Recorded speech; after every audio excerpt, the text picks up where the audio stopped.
Hi hello வணக்கம், welcome to red line story time. Video பிடிச்சிருந்துச்சுன்னா like பண்ணுங்கள், நம்ம சேனலை சப்ஸ்கிரைப் பண்ணிக்கோங்க.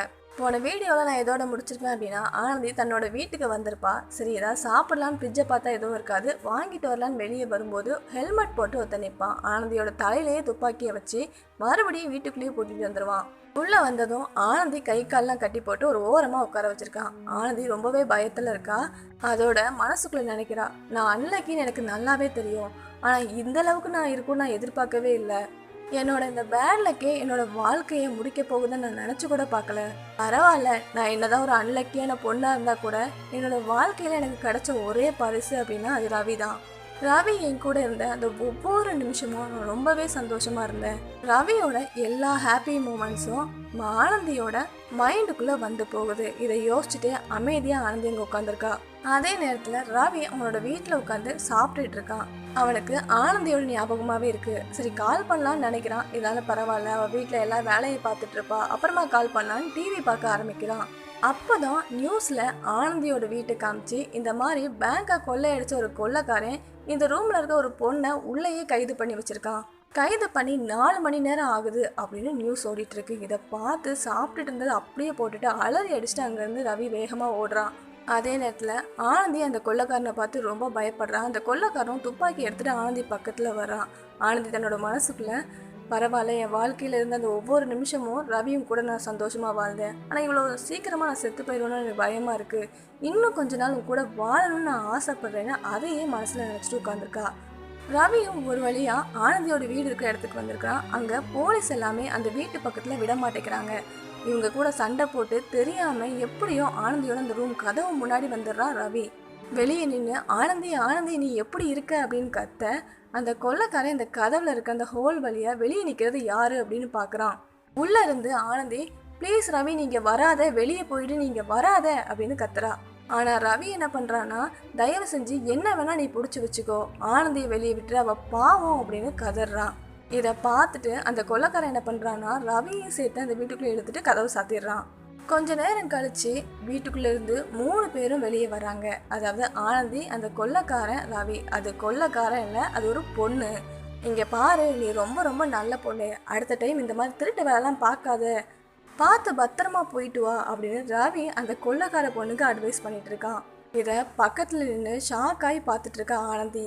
அட பாவி, இவ்வளோ நேரம் என்னை கடத்தி வச்சிருக்கான், என்னோட மனசு தவிச்ச தவிப்பு எனக்கு மட்டும் தான் தெரியும், இவன் என்னன்னா அவளுக்கு அட்வைஸ் பண்ணிட்டு இருக்கான், சரியான லூசு பையலா இருப்பானோ, பைத்தியக்காரன் அப்படின்னு மனசுக்குள்ளேயே திட்டிட்டு இருக்கா.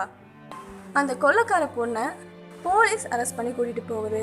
அந்த பொண்ணுக்கு ரவி டாட்டா சொல்கிறான். அந்த கொள்ளைக்கார பொண்ணு திருப்பி டாட்டா சொல்லிட்டு அங்கேருந்து கிளம்பி போகுது. இதெல்லாம் பார்த்துட்டு முறைச்சிட்டே நிற்கிறான் ஆனந்தி. மறுநாள் காலேஜ் வராங்க. காலேஜில் இருக்கிற ஃப்ரெண்ட்ஸ் எல்லாரும், எப்படி அங்கே என்ன நடந்துச்சு, எப்படி நீ வீட்டுக்குள்ளேருந்து வெளியே வந்த, எப்படி ஆனந்தியை காப்பாற்றின அப்படின்னு மாறி மாறி கொஸ்டின் கேட்க ஆரம்பிக்கிறாங்க. எல்லாரும் உட்காருங்க, நான் உங்கள் எல்லாத்துக்கும் பதில் சொல்கிறேன். ரவி எல்லாரையும் உட்கார வச்சுட்டு, நான் உள்ளே போனேன், இங்கே பாரு, நீ இப்படிலாம் பண்ணாத, உங்களை பார்த்தா ரொம்ப ரொம்ப நல்லவமா இருக்குது, நல்லவெல்லாம் இப்படி பண்ண மாட்டான் அப்படின்னு அவனுக்கு அட்வைஸ் பண்ண ஆரம்பித்தேன். அப்போ தான் அந்த பொண்ணு ஹெல்மெட்டை கழட்டிச்சு. அப்போ தான் எனக்கு தெரிஞ்சது அது பையன் இல்லை அப்படின்னு. அச்சோ, நீ பொண்ணாமா, பொண்ணாக இருந்துட்டு இப்படிலாம் பண்ணலாமா அப்படின்னு அந்த பொண்ணுக்கு அட்வைஸ் பண்ணும்போது, ஆமாம் தப்பு தான், எனக்கும் உன்னை பார்க்கும்போது என்னோடய ஃபர்ஸ்ட் லவ் ஞாபகம் வந்துடுச்சு, நீ ரொம்ப அழகாக இருக்க அப்படின்னு அவன் என்ன பார்த்து சொன்னான். சரி, நீ எதுக்காக இந்த திருட்டு பண்ண அப்படின்னு நான் கேட்கும்போது, எனக்கு ஒரு ஹீரோவை ரொம்ப பிடிக்கும், அதனால் அவருக்கு நிறைய கிஃப்ட் வாங்கி கொடுத்து இம்ப்ரெஸ் பண்ணணும்னு ஆசைப்பட்டேன், ஆனால் என்கிட்ட காசு இல்லையா, அதனால தான் பேங்கை கொள்ளையடிக்க வந்தேன் அப்படின்னு அந்த பொண்ணு சொன்னான். அது மட்டும் இல்லாமல் நான் அவளோட ஃபர்ஸ்ட் லவ் மாதிரியே பார்க்க இருந்ததுனால உன்னை நான் வெளியே விட்டுறேன், உங்கள் 2 பேரையுமே நான் வெளியே விட்டுறேன்னு சொன்னான் அப்படின்னு ரவி சொல்கிறான்.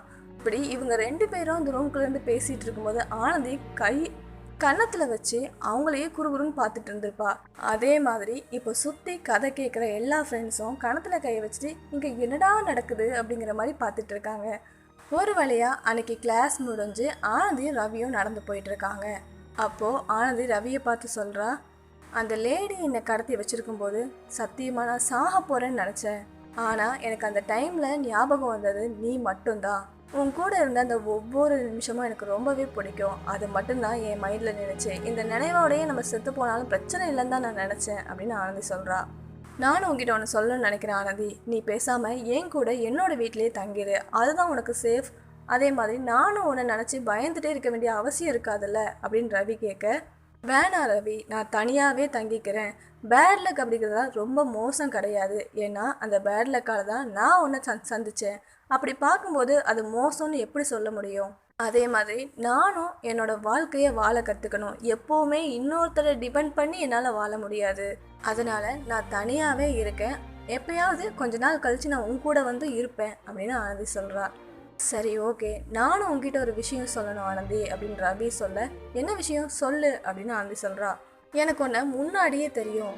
என்ன என்ன முன்னாடியே தெரியுமா? எப்படி அப்படின்னு ஆனந்தி கேட்க, ஆமாம், எனக்கு ஒன்று முன்னாடியே தெரியும். எப்போ நீ நாள் காலேஜுக்கு வந்தியோ அன்னைக்கே நான் உன்னை பார்த்தேன். நீ வரும்போது உனக்கு பின்னாடி இருந்து ஒருத்தர் வந்து சைக்கிளோடு இடிச்சிட்டாரு. கீழே விழுந்ததும் அவரோட திங்ஸ் எல்லாம் நீ எடுத்து கொடுத்து அவருக்கு சாரின்னு சொன்னேன். ஆனால் தப்பு அந்த ஆள் மேலே தான், உன் மேலே கிடையாது. அப்போ கூட அவர்கிட்ட சாரி சொல்லிட்டு ரொம்ப நல்ல விதமாக நடந்துக்கிட்டேன். அவர் சைக்கிளை எடுத்துகிட்டு போனதுக்கப்புறம், லூசு பையன் கிறுக்க, அவன் தானே என் மேலே வந்து இடிச்சான், கடைசியில் என்னைய திட்டிட்டு போகிறான் அப்படின்னு சொல்லிட்டு அவர் திட்டிகிட்டு இருந்தேன். இந்த மாதிரி சடனாக நீ உன்னோட ஃபேஸை மாற்றினது எனக்கு ரொம்பவே பிடிச்சிருந்துச்சி. கிட்டத்தட்ட நீயும் நானும் சொல்லப்போனால் ஒன்று தான் அப்படின்னு ரவி சொல்கிறான்.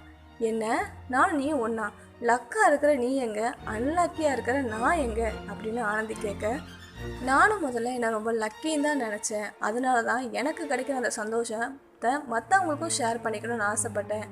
ஆனால் நான் உன்னை எப்போ பார்த்தனோ அப்போ தான் நான் புரிஞ்சுக்கிட்டேன், இது லக்கு அப்படிங்கிறது நமக்கு இல்லை, நமக்கு இது அன்லக்கி தான். ஏன்னா நீ எப்போவுமே தனியாக தான் இருப்ப, அடுத்தவங்க கூட சேர்ந்துக்கவே மாட்டேன். ஆனால் நான் எல்லாரோடையும் இருப்பேன். ஆனால் எல்லாரும் என்னோட லக்குக்காக மட்டும்தான் என்கிட்ட பழகுவாங்க. என்கிட்ட இருந்து அவளோட தேவை முடிஞ்சதுக்கப்புறமா என்னை அப்படியே விட்டுட்டு போயிடுவாங்க. அப்போது நான் தனியாகிடுவேன். சொல்லப்போனால் நீயும் நானும் ஒன்று தான், ஒரே மாதிரி நம்ம 2 பேருமே அன்லக்கி தான் அப்படின்னு சொல்கிறான் ரவி. உடனே ஆனந்தி சொல்கிறா, இங்கே பாரு, லக்கும் அன்லக்கும் இனி எனக்கு அது தேவை கிடையாது. என்னோட தேவை எனக்கு நீ மட்டும்தான் அப்படின்னு ஆனந்தி சொல்கிறா. சரின்னு 2 பேரும் வீட்டுக்கு வந்துடுறாங்க. நைட்டு சாப்பிட்டு தூங்குறாங்க. தூங்குறதுக்கு படுத்திருக்கும் போது, ஆனந்தி நீ தூங்கிட்டியா அப்படின்னு ரவி கேட்க, ஆமாம் நான் தூங்கிட்டேன், நீயும் தூங்கு அப்படின்னு ரவி ஆனந்தி சொல்கிறா.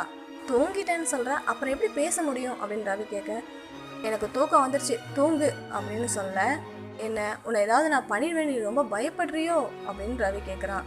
இல்லையே அப்படின்னு ஆனந்தி சொல்ல, அப்போ ஏதாவது வேணா பண்ணட்டுமா அப்படின்னு ரவி கேட்குறான். ஒன்றும் தேவையில்ல, மூடிட்டு படுத்து தூங்கு.